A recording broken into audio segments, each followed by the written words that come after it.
Hello again, this is Michaela Mooney, and I am doing my Vertex Edge Graphs 1 discussion assignment part 2. Alright, so we are given a picture of this graph, and I drew it out. It's pretty close to the one that's online, so for our purposes it works. And what we are supposed to do is find a Euler circuit, which is something that hits every vertex or bridge exactly once and then ends at the same vertex that it started. So I went ahead and gave our pieces of land labels A, B, C, and D, just so that way it's easier to see when I translate the picture into the vertex edge graph. And so that's what I went ahead and did. As you can see, vertex A goes here, vertex B goes here, vertex C here, vertex D here. And I did that first before I did any experimenting, just because I would prefer to experiment on the vertex edge graph instead of the picture. I just think it's easier to see what I did and to keep track of what things I've already hit. So as you can see, A and B have two bridges between them, and so do B and D. And then A and C, B and C, and D and C all only have one bridge. So I looked at my graph and I decided to start for my attempt number 1 at point B, which I didn't label on here because we don't really need to know which ones they are when we're creating the routes. But as you can see, I started at vertex B. And that was simply because there were a bunch of different bridges connected to it. So I thought, hey, maybe that has a good shot of being the correct route. So here's my starting point.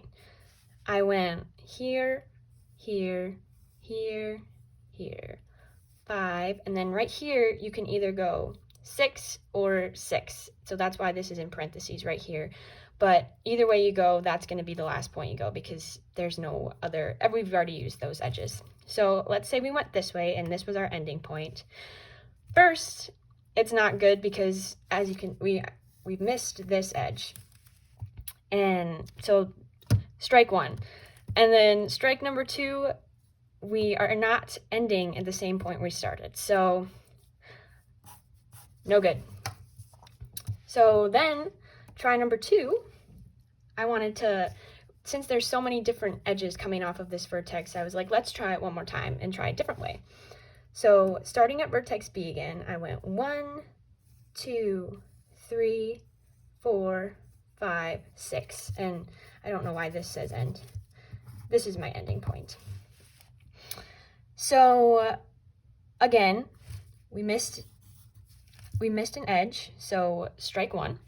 And then we ended in a different point than we started. So try number 2 was no good too.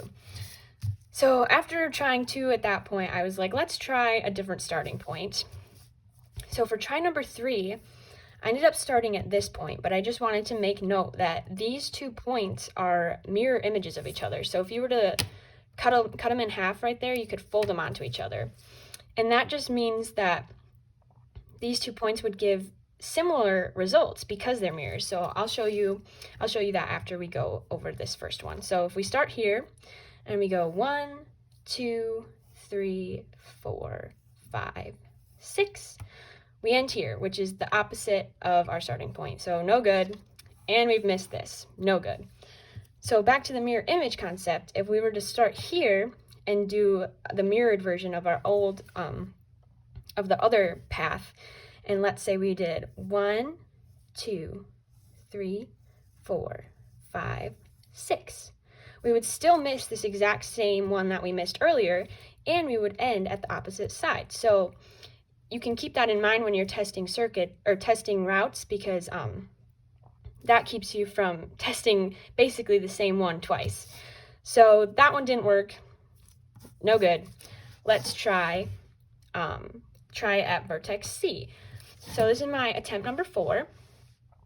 And I just have a note here the mirror concept works when you're thinking about going either way here, because these routes are going to mirror each other. So if you were to go this way and do a route, and then if you were going to go this way and do a route, it's going to be the same idea of the mirror up here, where it's like you're testing the same route.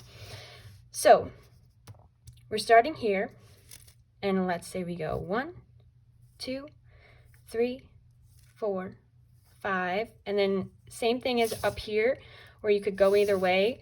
We could either go 6 or 6, so that's why that's in parentheses. But let's say we went this way, so we ended here. Strike 1, we missed one. Strike 2, we ended at a different point. So this one isn't good either. So my conclusion for question number 1 is there are many different routes and paths, but they're always missing one edge or not ending at the starting point. So there's no Euler circuit for this graph.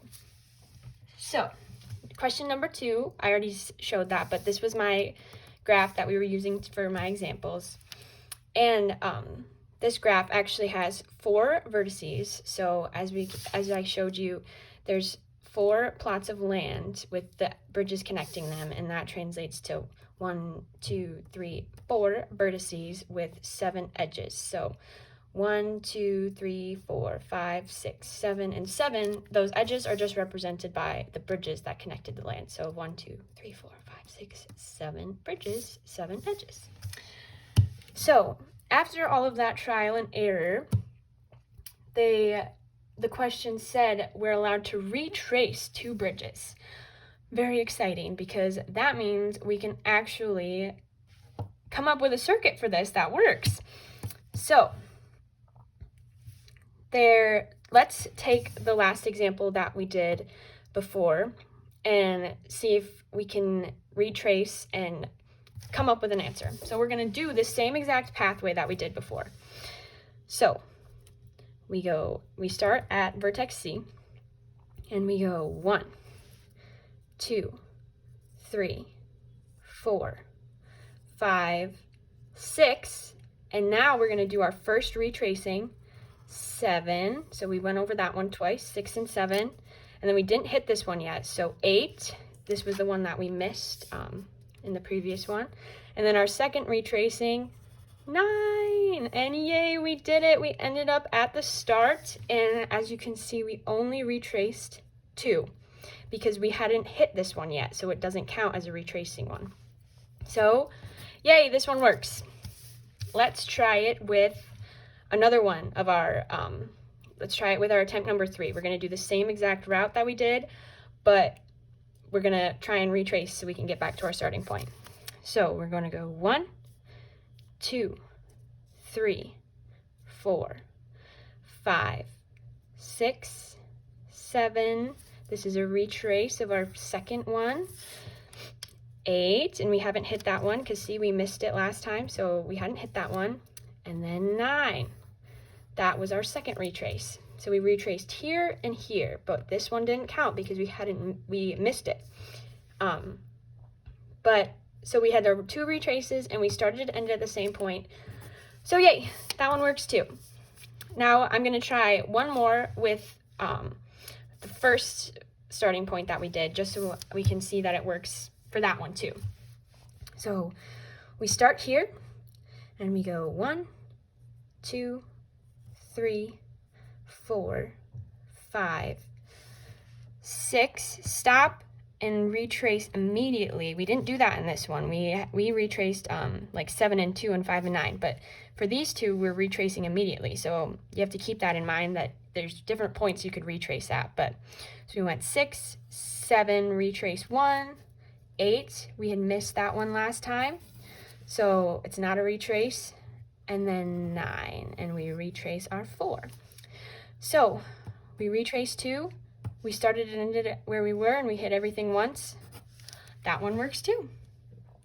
So yeah, just keep in mind that there's different ways. There's many more ways you can do this. These aren't the only ways you can do it. These aren't the only trials you could do. But you just have to think about the different times you can retrace, how this one was immediately you retrace, but this one you retraced after a while. But yeah, so many different ways you can do it, but it works out. This was my assignment part 2, and thank you so much for listening.